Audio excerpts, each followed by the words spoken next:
평화로운 섬에 살고 있는 소녀의 이름은 모아나. 폴리네시아어로 바다를 의미합니다. 모아나는 바다로 나가고 싶지만 아빠의 반대로 모투누이 섬 족장의 딸의 역할을 해 나가고 있었죠. 그러던 어느 날 코코넛이 썩고 물고기가 한 마리도 잡히지 않는 위기의 사태가 발생합니다. 모아나의 할머니는 변신의 기세에 마오이가 태초의 여신 테피티의 심장을 훔쳤기 때문이라고 말하죠. 할머니는 동굴로 들어가 북을 치면 네가 누구인지 그 답을 알게 될 것이라고 말합니다. 모아나는 바로 여기서 선조들의 숨결 노래를 듣게 되고 자신의 부족이 배를 타고 바다를 누빈 항해자들임을 알게 됩니다. 자신의 뿌리를 깨닫게 된 모아나. 자, 모아나는 드디어 도전을 시작합니다. 어쩌다가 헤이헤이라고 하는 닭과 함께 이 여정을 시작하게 되는데요. 이 헤이헤이는 무의식을 상징합니다. 본능적이고 반복하고 습관에 젖어 있죠. 이 헤이헤이의 눈이 사시인 것은 현실을 있는 그대로 보지 못함을 상징합니다. 자신의 생각대로 필터링해서 현실을 바라보죠. 또한 돌을 삼키는 것은 무의식적 끄달림으로 인해서 자신에게 해가 되는 행동도 서슴지 않음을 상징하고요. 헤이헤이는 오즈의 마법사의 토토나 알라딘의 원숭이처럼 모아나의 여정을 돕기도 하고 방해하기도 합니다. 자, 배가 전복되면서 무인도에 도착을 하죠. 이곳에 바로 마오이가 있습니다. 마오이는 기존에 알려진 신과의 모습과는 조금 다릅니다. 허세에 있고요. 인정욕구, 애성결핍까지 있어 보이죠. 사랑받고 싶은 욕망, 인정받고 싶은 욕망으로 테피티의 심장을 훔쳤습니다. 이는 그가 고아 원형 그리고 전사 원형을 가지고 있다는 것을 알 수 있게 하는데요. 겉으론 강해 보이지만 내면엔 버림받은 자아가 있는 겁니다. 이는 마오이가 데미갓이라는 것에서도 상징이 됩니다. 데미갓이라는 것은 인간과 신이 반반 섞인 존재를 의미하죠. 이중성을 가집니다. 신이라고 표상되는 강함과 인간으로 표상되는 나약함을 동시에 지니고 있는 것이지요. 또한 마오이는 변신을 하죠. 변신의 기제입니다.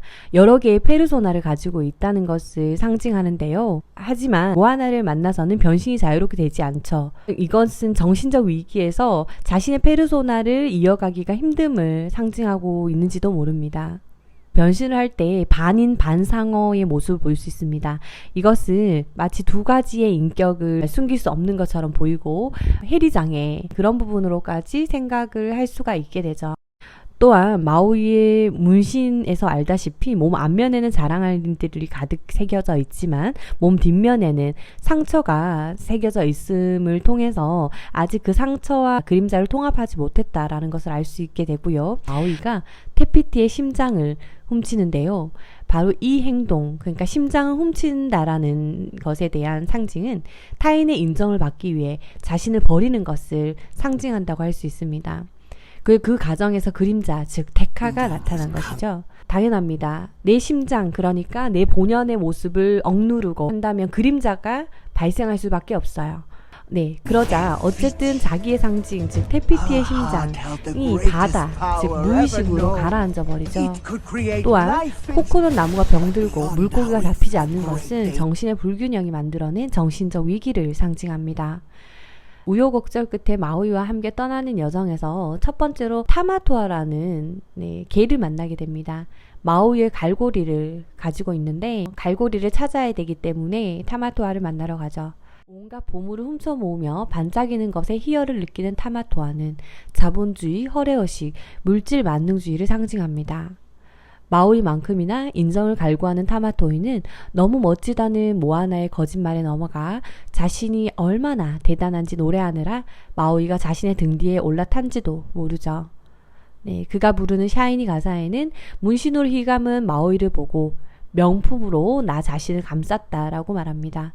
내면의 소리를 들으라는 말은 모두 거짓이며 마음 그리고 진심을 믿지 않습니다. 하지만 아무리 화려하게 반짝여도 그를 봐줄 사람은 아무도 없는 것 같습니다.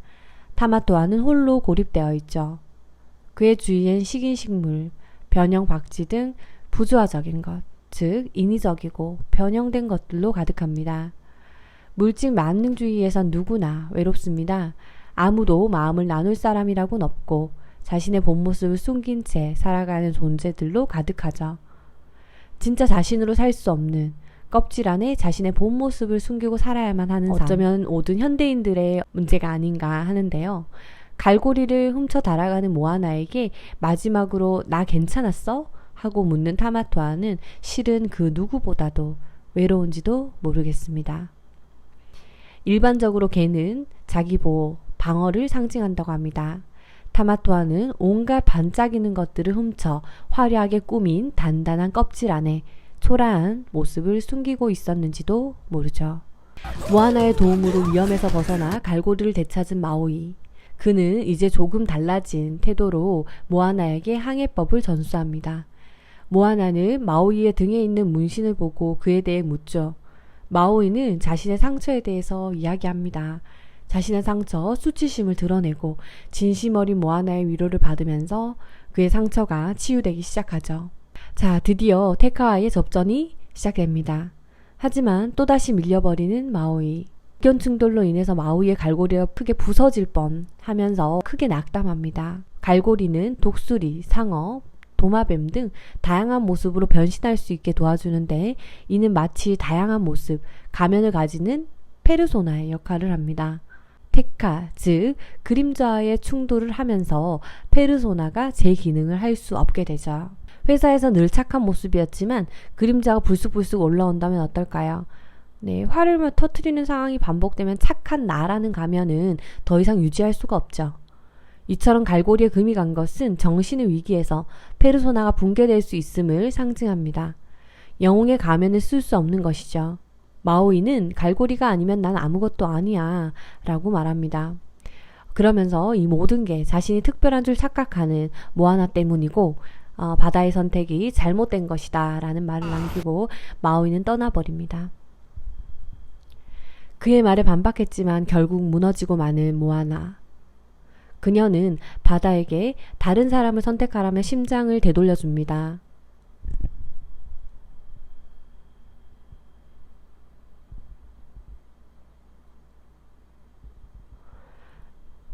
모든 걸 포기한 바로 그때 할머니의 환영이 나타나죠. 할머니는 괜찮다고 말하면서 노래합니다. 그 노래에서 너는 과연 누구일까? 라는 질문을 던지죠. 모아나는 자신이 모투누이 섬 족장의 딸이자 항해자의 후손이며 모아나이다 라고 말하면서 자신을 부르는 소리, 즉 내면의 소리가 자신을 이곳으로 이끌어 왔음을 깨닫습니다. 자신이 어디까지 나아갈지 종착지는 알 수 없지만 언제나 길을 찾을 것이다 라고 외치며 바다로 들어가 다시 테피티의 심장을 가져 나오자 할머니는 사라지고 없죠. 할머니는 모아나의 조력자, 안내자 역할을 합니다. 할머니의 환영은 실제 할머니, 선조의 도움이기도 하지만 모아나의 상의자, 내면의 목소리 역할을 하기도 하지요. 그래서 너는 과연 누구일까? 라는 질문을 던져서 모아나로 하여금 모험과 실현을 통해 자신의 정체성을 확립하게끔 깨닫게끔 그렇게 이끕니다. 영화에서 나는 모투누이의 모아나이다 라는 말을 계속 반복하면서 되뇌입니다. 이는 자신의 뿌리를 기억하고 자신의 정체성을 잃지 않으려는 시도이지요. 또다시 자신의 이름을 되뇌면서 테카에게로 다가가는 모아나. 네, 다시 마오이가 등장하죠. 마오이는 이제 더 이상 갈고리를 잃을까 두려워하는 그 옛날의 마오이가 아닙니다. 마오이의 희생으로 테피티에게 가는 길이 열리고 모아나가 드디어 테피티에 가게 되는데 테피티가 있어야 할 공간이 비어 있습니다. 그때 바로 모아나는 테피티가 테카임을 깨닫죠. 모아나가 그러니까 심장을 이렇게 높게 들어 올리고 테카를 향해 갑니다. 무의식으로 상징되는 바다를 가로질러서 테카에게 가죠. 그림자인 테카를 마주합니다. 너가 많이 화가 나 있다는 것을 알고 있다 하면서 하지만 이건 네가 아니다. 이건 너가 아니야. 너가 누구인지 너도 알게 될 거야. 너가 알게 될 거야. 라는 얘기를 하죠. 테카가 그 말에 좀 얌전해집니다. 하면서 이렇게 뭔가를 깨달은 듯한 표정을 짓고 용암으로 빨갛게 달아오른 몸이 모아나가 다가가자 이래 쟤처럼 까맣게 이제 식죠. 식죠. 분노가 식죠. 그러면서 어쨌든 심장을 되돌려봤자 놀랍게도 악으로 이제 상징되는 테카가 창조의 여신 테피티로 변신을 합니다. 놀랍죠. 너무 놀랍습니다. 반전이죠. 데카와 테피티가 동일 인물인 겁니다. 이 장면이 왜 놀라운가, 그리고 왜 모아나가 메가히트를 칠 수 있었던가 하는 것은 바로 이 장면 때문이라고 저는 생각을 해요. 이 하나의 장면, 그러니까 데카가 알고 보니 테피티였다. 이 장면은 선과 악이 하나다. 그리고 죽음과 생이 하나고 이런 모든 모순적인 것을 통합시키는 그것을 우리가 말로 하지 않아도 그것을 느낄 수 있게 해주는 그런 장면인 것입니다. 테카, 즉 괴물은 심장을 빼앗긴 테피티의 고통이자 분노였습니다. 인생이란 파도, 즉 그림자를 길들이는 법을 배우는 여정이 아닐까 생각합니다.